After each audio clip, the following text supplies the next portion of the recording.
Jésus a constaté et s'est assuré que vous et moi soyons libres. Il ne se contente pas de regarder les Juifs d'aujourd'hui, il regarde beaucoup plus loin. Il nous voit et il voit Satan qui essaye de vous attaquer physiquement, d'attaquer votre famille, d'attaquer votre argent, d'attaquer vos enfants, d'attaquer vos petits-enfants et d'attaquer toutes choses vous concernant. Et il a vu tout cela, prions Seigneur, et il a commencé à voir que vous étiez délivrés de cela. Il cherche à atteindre chaque continent avec la parole de Dieu. Le pasteur Keith Butler enseigne la parole de Dieu. Il s'y efforce et il touche le monde. Et maintenant, voici pour l'enseignement d'aujourd'hui, le pasteur Keith Butler. Je voudrais lire à partir de Saint Jean, chapitre 12. Au chapitre 12, verset 1.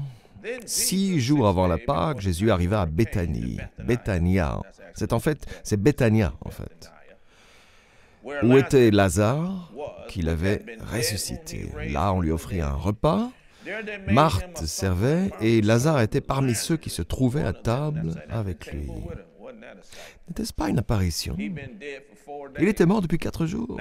Et maintenant, ils étaient en train de dîner. Ils faisaient la fête. Voilà donc un gars mort depuis 4 jours, assis à leur côté.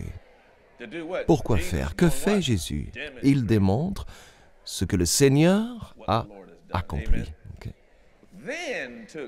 Marie prit un demi-litre d'un parfum de nard pur. Nous savons que c'est très cher, dit-on. Ça équivalait à 1 an de salaire. Imaginez votre salaire de toute une année.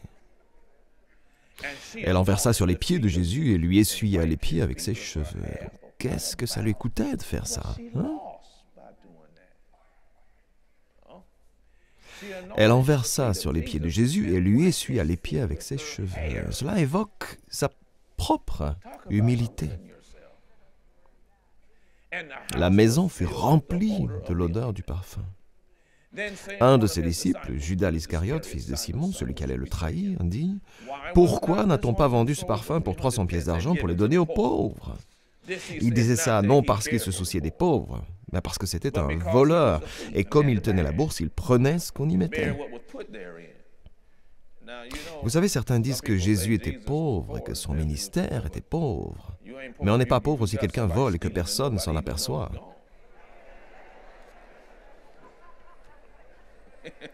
Vous avez compris quelque chose avec ça. Allez. Jésus dit alors, laisse-la. Elle a gardé ce parfum pour le jour de mon ensevelissement. En effet, vous avez toujours les pauvres avec vous, tandis que moi, vous ne m'aurez pas toujours. Une foule de Juifs apprirent que Jésus était à Béthanie. Ils y vinrent, non seulement à cause de lui, mais aussi pour voir Lazare qu'il avait ressuscité. Oh, les gens voulaient voir.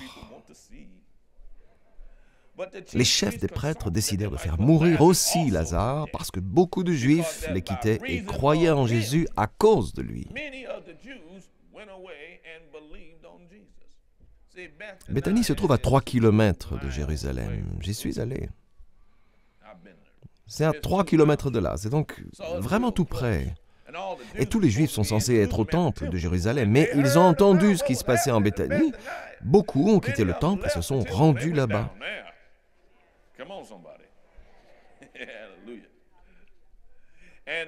Le lendemain, une foule nombreuse de personnes venues à la fête apprit que Jésus se rendait à Jérusalem.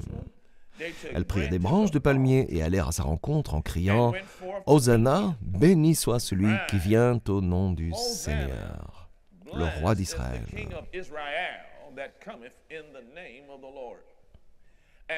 Jésus trouva un ânon et s'assit dessus, conformément à ce qui est écrit.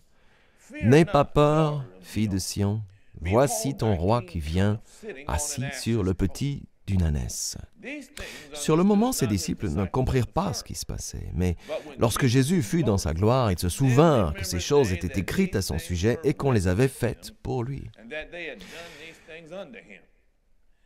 Tous ceux qui étaient avec Jésus, quand il avait appelé Lazare à sortir du tombeau et l'avait ressuscité, lui rendaient hommage. Ce qui veut dire qu'ils en parlaient à tout le monde. C'est aussi la raison pour laquelle la foule vint à sa rencontre, parce qu'elle avait appris qu'il avait fait ce signe miraculeux. La manifestation et la démonstration de la puissance de Dieu a suscité un énorme remous, un vrai tremblement de terre.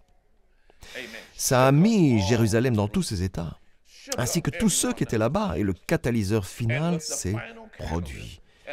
Quand Jésus est arrivé dans la ville, assis sur un âne, il n'y avait pas seulement certains mots qu'ils ont choisis pour commencer à dire « Hosanna, béni soit le roi d'Israël qui est venu au nom du Seigneur ».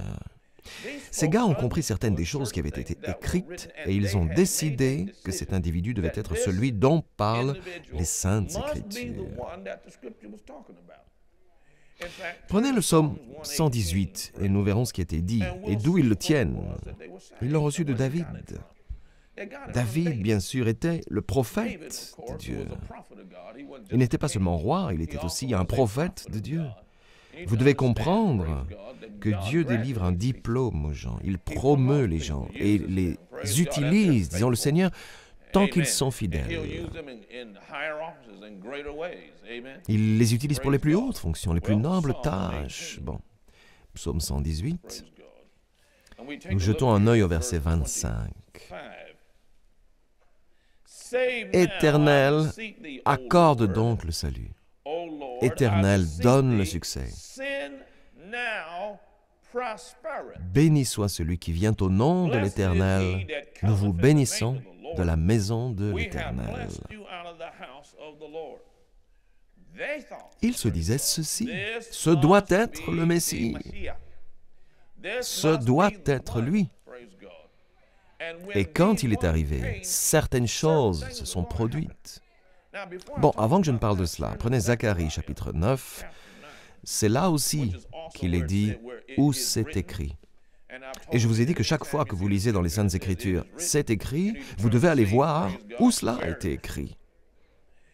Et dans Zacharie chapitre 9, verset 9, il dit « Réjouis-toi, fille de Sion, Sion ou Zion, lance des acclamations, fille de Jérusalem. Voici ton roi qui vient à toi. Il est juste et victorieux. Il est humble et monté sur un âne, sur un ânon, le petit d'une ânesse. »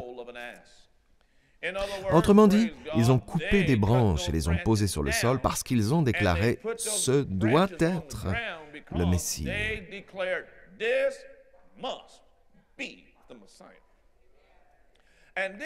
Ils attendaient deux choses du Messie. Qu'attendaient-ils que fasse le Messie? Les libérer de la tyrannie des Romains? Les libérer de l'esclavage des Romains? Faire à nouveau d'Israël la nation la plus puissante et la plus extraordinaire de la surface de la terre? Il y a une deuxième chose que nous venons juste de lire dans les psaumes. Donne le succès. Ils s'attendent à ce que la prospérité arrive une fois que le Messie sera là. C'est à travers la parole de Dieu. Ils ne s'attendaient pas seulement à ce que les Romains soient renversés. Ils attendaient aussi la bénédiction du Seigneur.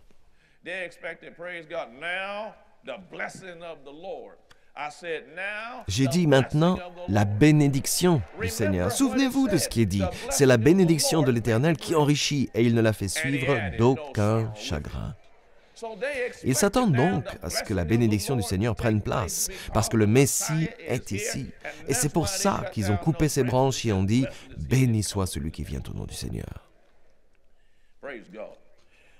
Mais Jésus avait d'autres idées. Prenez la première épître de Jean, chapitre 3.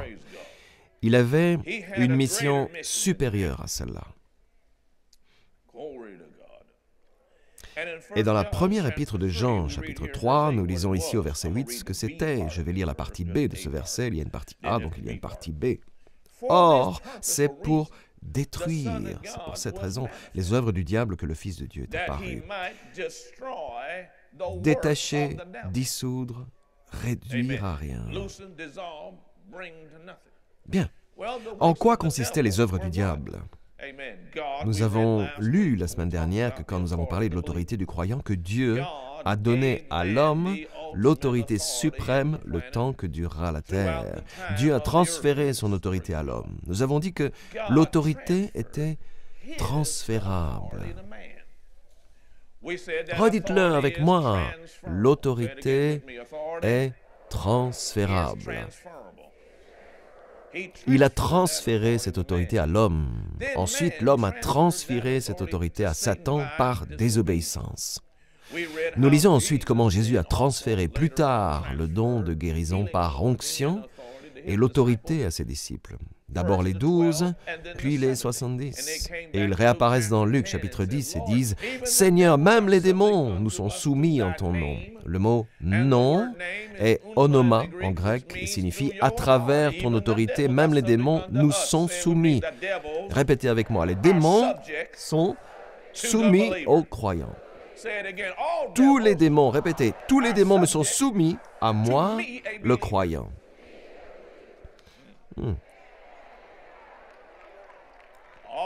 Tous les démons. Tous les démons. Tous les démons. Tous les esprits du démon. Toutes les forces des ténèbres.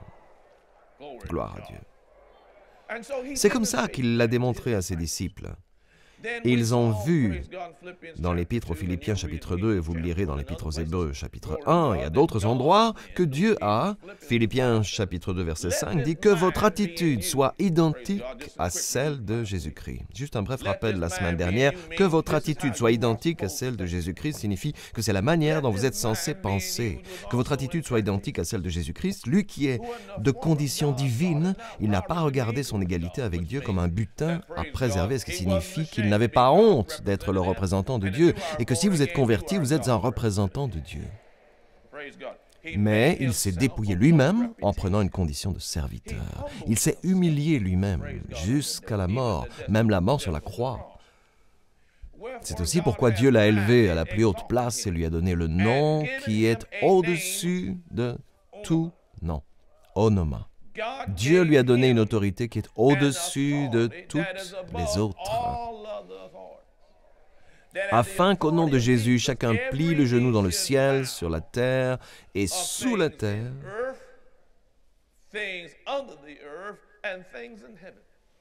et que toute langue reconnaisse que Jésus-Christ est le Seigneur, à la gloire de Dieu le Père. Oui, il est assis à la droite du royaume de Dieu. À la droite du royaume de Dieu se trouve le siège de tout pouvoir, c'est le siège de toute autorité. Et la parole a dit, il attend désormais que ses ennemis soient réduits à lui servir de marchepied. Le repos pour son pied, il se produit alors un autre transfert. Il a transféré son autorité à l'Église. Toute autorité lui a été donnée et maintenant, toute autorité nous est donnée. Les Éphésiens ont dit, nous sommes l'Église, il est la tête et nous sommes le corps, et nous sommes celui qui emplit tout dans tout. Autrement dit, nous complétons la mission de Jésus sur terre et nous agissons dans l'autorité dans les moindres recoins peuplés par les êtres humains. Au travail, dans les écoles, les foyers, le voisinage. Depuis que nous avons reçu cette autorité, quel en est l'objet? Eh bien, ils croyaient, évidemment, lors du dimanche des rameaux, que cette autorité n'avait été donnée qu'aux Juifs pour qu'ils soient les plus puissants. Mais Jésus, lui, avait compris qu'elle était là pour l'humanité entière, pour tous ceux qui recevaient le salut de Dieu à travers son Fils. L'humanité entière pouvait prospérer et l'humanité entière pouvait agir dans l'autorité octroyée qui a été donnée à Jésus par le Père. Mais comme je vous le disais la semaine dernière, et là nous allons aborder un nouveau terrain, je vous disais la semaine dernière que, quoi qu'il en soit, l'autorité inutilisée peut vous porter préjudice. Nous avons vu ça. Adam n'a pas utilisé son autorité dans la Genèse. Quand le serpent est arrivé et a parlé à Ève, il n'a pas utilisé l'autorité. Le Seigneur lui avait donné l'autorité. Il a dit, tu dois prendre soin du jardin. Je vous donne autorité sur tout ce qui marche, vole, nage ou rampe, sur toute chose sur la terre et sur la terre elle-même. Il n'a pas utilisé cette autorité. Il a fini par en être victime. Nous lisons ce qui est sorti de sa bouche après ça. Il a dit « j'ai peur ». Nous lisons ensuite ce qu'a dit Jean dans la première épître au chapitre 4. La peur implique une punition. Satan a immédiatement commencé à tourmenter cet homme parce qu'il n'avait pas utilisé son autorité. Le fait de ne pas avoir utilisé son autorité lui a porté préjudice. C'est encore ce qui se passe. Si vous n'utilisez pas l'autorité de Jésus, si vous ne marchez pas dans cette autorité, Satan remplira le vide. Comprenez que dans ce monde, tout vide est toujours comblé. Il y aura toujours quelqu'un pour combler le vide. Vous écoutez ce que je dis? Donc si vous laissez un vide ouvert, celui qui tue, vole et détruit n'a aucun problème pour venir le remplir dans votre vie. La semaine dernière, nous avons également dit quelque chose sur le sujet en entier. Nous avons dit aussi que l'autorité inutilisée peut non seulement vous causer des préjudices, mais qu'elle peut également avoir un effet dévastateur sur vous et sur votre famille. Si vous n'utilisez pas votre autorité, vos enfants, vos petits-enfants, votre famille peuvent aussi être gravement affectés parce que vous avez failli dans votre cheminement dans l'autorité de Jésus. Prenez l'Épître aux Éphésiens, chapitre 6. Et parlons un petit peu du cheminement dans cette autorité, parce que c'était ça le sujet du dimanche des rameaux. La fin du monde est proche, et Satan, quand vous serez bientôt complètement renversé. Gloire à Dieu. Jésus s'est servi de ses yeux pour s'assurer que vous et moi étions libres. Ce jour-là, il ne se contente pas de regarder les Juifs, mais il voit plus loin. Il nous voit et il voit Satan qui essaye de vous attaquer physiquement et d'attaquer votre famille, d'attaquer votre argent, vos enfants, d'attaquer vos petits-enfants et d'attaquer tout ce qu'il y a autour de vous. Et il a vu tout cela, gloire à Dieu. Et il a commencé à voir que vous étiez délivrés de ça. Et vous avez son autorité, vous êtes revêtus de son autorité, vous êtes revêtus du pouvoir de Dieu. Voyez-vous, les Juifs ne savaient rien de l'Église. C'est-à-dire que même les prophètes de l'Ancien Testament qui prophétisaient l'arrivée de l'Église ne se rendaient pas compte qu'ils prophétisaient. Ils ne faisaient qu'obéir à Dieu. Ils étaient pleinement dans l'attente de ces choses dont ils avaient entendu parler au sujet de la fin du monde, à savoir que lorsque le Messie viendrait, il serait immédiatement impliqué dans cet événement. Ils ne savaient pas que Dieu avait quelque chose d'autre en tête, que les Juifs ne seraient pas les seuls à être bénis. Oh, ça me remplit de joie, car ce Dieu construisait quelque chose durant tout le temps où il entrait en contact avec les non-Juifs et qu'il les touchait au plus profond d'eux-mêmes. Dieu lui-même pénétrait le cœur et établissait une église, et depuis 2000 ans, le mystère a lieu.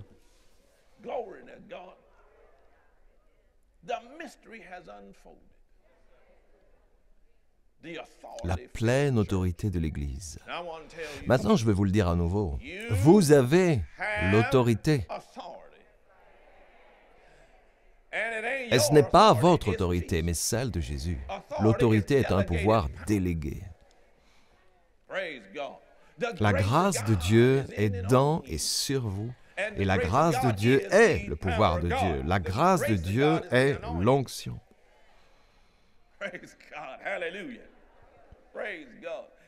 Et cette onction était manifeste dans l'Épître aux Éphésiens chapitre 2 verset 8. C'est par la grâce que vous êtes sauvés, par le moyen de la foi. Ce pouvoir vous a recréé et a fait de vous une nouvelle espèce d'être humain. Ce pouvoir recréera toute situation que vous affrontez, y compris celle que vous aviez laissée tomber quelques instants auparavant. Oh, je prêche pour tout le monde. Bon, Épître aux Éphésiens chapitre 6.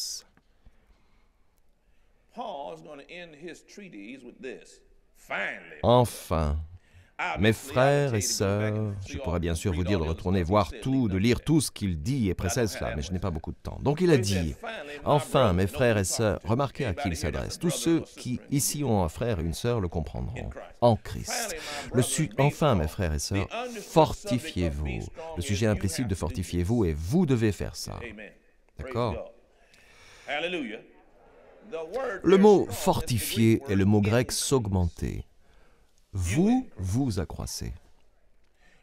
Vous voulez dire que le fait de grandir ou pas dans l'efficacité de l'autorité dépend de ce que je fais? Ouais, certains sont si paresseux qu'ils veulent que Dieu s'occupe de tout. La Bible dit que Dieu est votre partenaire. Il est à la recherche de partenaires. D'accord? Voyez-vous, avec Dieu pour partenaire, ça pourrait être juste lui et vous. Tout le monde pourrait être contre vous, mais vous avez une plus grande équipe. Vous avez une armée plus importante d'une certaine manière. Rappelez-vous que le prophète de Dieu est son serviteur. Son serviteur disait, avec toute l'armée syrienne là-bas, ils sont venus prendre le prophète de Dieu. Et il l'a regardé, le prophète, et il a dit, nous voici, toi et moi. Et il a dit, mon maître, qu'est-ce que nous allons faire? Le prophète a dit, Seigneur, ouvre-lui les yeux, qu'il puisse voir. Et il ne pouvait voir dans le royaume réel. Mais dans le royaume de l'esprit, il y avait une force à sa disposition qu'il ne soupçonnait pas. Et Dieu lui a donné un des dons de l'esprit, celui d'être clairvoyant s'agissant des esprits. Il lui a ouvert les yeux, il a vu qu'un flanc entier de la montagne était rempli de chevaux et de chariots, d'anges de Dieu, plus que d'ennemis.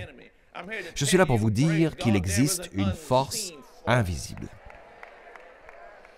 Et cette force est celle que vous avez quand vous allez au boulot. Et cette force est celle que vous avez quand vous allez en classe. Et cette force est celle que vous avez quand vous roulez sur la route nationale. Et cette force est celle que vous avez dans un avion. Et cette force, elle est à votre disposition où que vous alliez. Mais c'est à vous de puiser en elle. Il a dit, fortifiez-vous. Nous allons voir de quelle manière. Fortifiez-vous dans le Seigneur. Kurios, c'est le mot grec, l'autorité suprême. Je peux me fortifier dans l'autorité suprême. Oui, le mot force est ici kratos. Kratos, c'est le mot puissance. Et dans sa force toute puissante. Le mot toute puissante ici est dunamis, miraculeuse, habilité. Donc ce qu'il a dit, écoutez mes frères, la dernière chose que je vais vous dire, c'est la dernière chose qu'il a écrite à l'église des Éphésiens. Il a dit, maintenant, vous croissez dans l'autorité suprême et dans la force de son habileté surnaturelle. Et la responsabilité de cela, ça a été l'église d'Éphèse. Et la responsabilité de ça, c'est l'église de la parole, de la foi. Et la responsabilité de ça, c'est l'église, où qu'elle soit dans le monde. Il continue et dit, revêtez-vous de toutes les armes de Dieu. Donc, il a dit, revêtez-vous de tout ça. Il n'a pas dit de vous défendre vous-même. Vous essayez toujours de vous défendre. Arrêtez de vous défendre.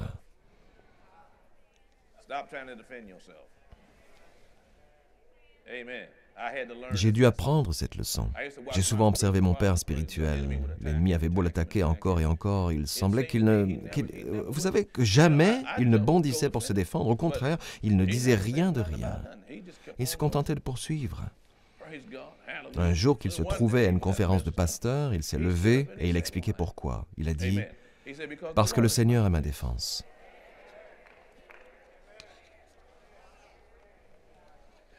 Eh bien, si le Seigneur est votre défense, il y aura bien quelqu'un pour le comprendre, les amis. Cela arrivera au moment voulu. Donc il a dit, revêtez-vous de toutes les armes de Dieu et non des vôtres, afin de pouvoir tenir ferme contre. Le mot contre, le mot grec pros signifie face à face. Vous pouvez vous retrouver face à face contre les stratégies ou contre les manœuvres du diable. Bon, Satan a un projet pour vous et il y travaille ferme. Ce dont certains d'entre vous aviez peur en arrivant ici et dont vous n'avez plus peur du tout,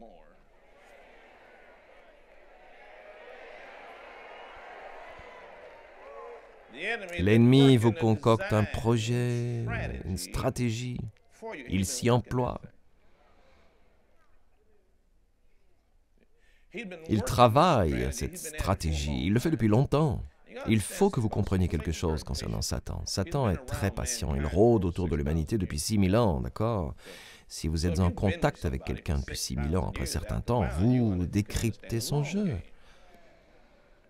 Vous avez vraiment les moyens de tendre un piège efficace qui peut prendre quelques années ou quelques décennies, afin de les renverser. Bon, il a dit ici, si vous croissez dans l'habilité surnaturelle de Dieu, vous serez capable de faire face à la moindre de ces manigances.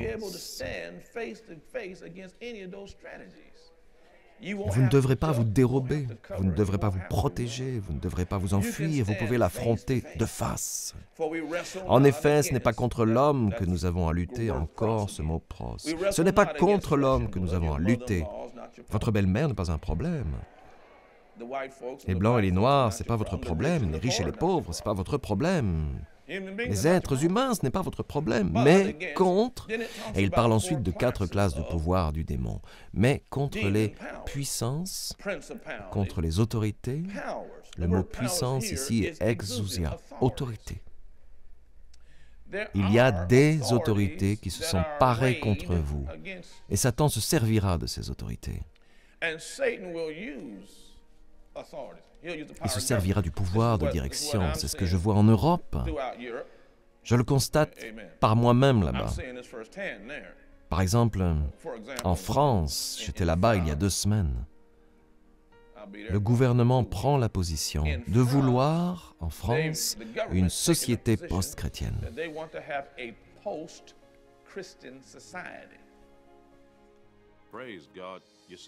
Prions, Seigneur. Vous voyez, la prière est particulièrement efficace quand vous reconnaissez Jésus-Christ comme votre Seigneur et votre Sauveur. Les Saintes Écritures disent que Dieu nous a tant aimés qu'il a donné son Fils unique. Et vous vous demandez comment puis-je me joindre à lui? Comment puis-je renaître? Comment puis-je me régénérer? Eh bien, tout ce que vous devez faire, c'est prier avec moi. La Bible dit dans l'Épître aux Romains, chapitre 10, verset 9, « Si de ta bouche tu confesses que Jésus est Seigneur, et si dans ton cœur tu crois que Dieu l'a ressuscité des morts, tu seras sauvé. » Le verset suivant dit, « En effet, croire dans son cœur conduit à la justice, et confesser de sa bouche conduit au salut. » Et enfin, il dit au verset 13, « En effet, quiconque invoquera le nom du Seigneur sera sauvé. » Priez maintenant avec moi. C'est bien, penchez la tête. Et priez bien fort de tout votre cœur avec moi, cher Père Céleste. C'est ça. Maintenant, priez avec moi, cher Père Céleste. Au nom de Jésus, je crois que Jésus-Christ est le Fils de Dieu. Qu'il est mort pour moi sur une croix. Qu'il s'est chargé de mes péchés. Qu'il est allé en enfer à ma place. A accompli mon châtiment. Et maintenant est sorti du tombeau. Viens dans mon cœur, Seigneur Jésus. Je te reçois comme mon sauveur et le maître de ma vie. Alléluia. C'est aussi simple que ça. Et il est maintenant présent dans votre cœur. Vous allez me dire, bon, et maintenant que dois-je faire? Nous avons un ouvrage spécial que nous voulons vous faire parvenir. S'intitule « D'où venons-nous » ? Nous serons heureux de vous l'adresser. Prions le Seigneur et je vous expliquerai tout ce que vous devez savoir. Je tiens à vous féliciter. Vous ne serez plus jamais la même personne au nom de Jésus. La parole de Dieu entre dans ton esprit dès lors que tu reçois Jésus comme le Seigneur et le Sauveur de ta vie. Le véritable toi, ton esprit, est régénéré. Cela signifie que tu es maintenant une nouvelle création dans le Christ qui, après Dieu, est créé dans la vertu et la vraie sainteté. Ce procédé provoque un changement immédiat dans ton esprit et dans ton cœur. Toutefois, pour continuer ce procédé de changement, tu dois ranger tes anciens habits et apprendre comment cheminer dans ta nouvelle vie avec Dieu en commençant ta journée en prière avec le Père. Une simple prière de louange et d'action de grâce t'aide à consolider ta relation avec Dieu. Remercie-le pour son amour, sa confiance, sa patience, sa tendre bonté, sa paix, son pouvoir de guérison, sa protection face au danger, son indulgence, sa sagesse et son aide pour cette journée. Assure-toi tous les jours de prendre le temps de lire la parole de Dieu. Tout comme ton corps de chair a besoin de nourriture, ton esprit nécessite la nourriture de la parole de Dieu.